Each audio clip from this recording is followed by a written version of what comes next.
আল্লাহ তুই মাতবর, তুই আর কি চালাক, তোর সাথে দ্বিগুণ চালাক আমি রে বেটা। তোরে ভোরে খাইছি আছে, কালকে তোর মেয়ে রে খাবো বেটা, আমার চিনিস। মানুষজনে সাধারণ মানুষ তো বোঝে না, পাবলিক মহিলা টইলা বুঝা টুজা টিপসই নিয়ে তো টেহা দিয়া হেরা সুদের উপর টাকা দিয়া অনেক জমি জমা লেহা নিছি।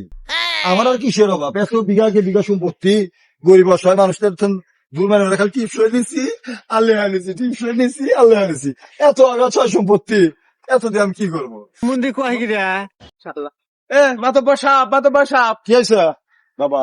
অগ্নে তোর পারা গেল না। কে? ও মনে করেন এলাকায় কুকীর্তি করে বেড়াতে বেড়াতে জীবন শেষ করে দিল। এমন কি করে ও?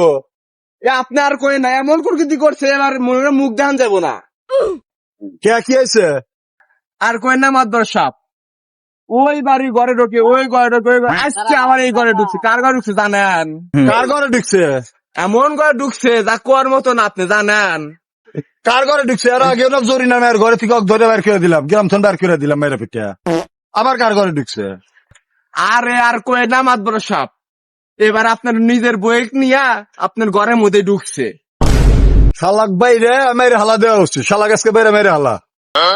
মাতবো সাহেব, আমার একটা কথা শুনেন আগে, আমার একটা কথা শুনে, আমার একটা কথা। তোর কোনো কথা শুনবো না। না, আমার একটা কথাই আছে মাতবর সাহেব, আমার একটা কথা শুনবেন। মাতবর সাহেব, মাতবর সাহেব, আমার ভাই আমার বাড়িতে কিন্তু 10টা ভোট আছে মাতবর সাহেব। কি এত অন্যায় করোস? আর কি কমু, যা আজকের বড় তোকে মাফ করে দিলাম। শালা তুই মাতবর, তুই আর কি চালাক, তোর সাথে দ্বিগুণ চালাক আমি রে বেটা। তোরে ভোরে খাইছি আছে, কালকে তোর মেয়ে রে খাবো বেটা, আমার চিনিস।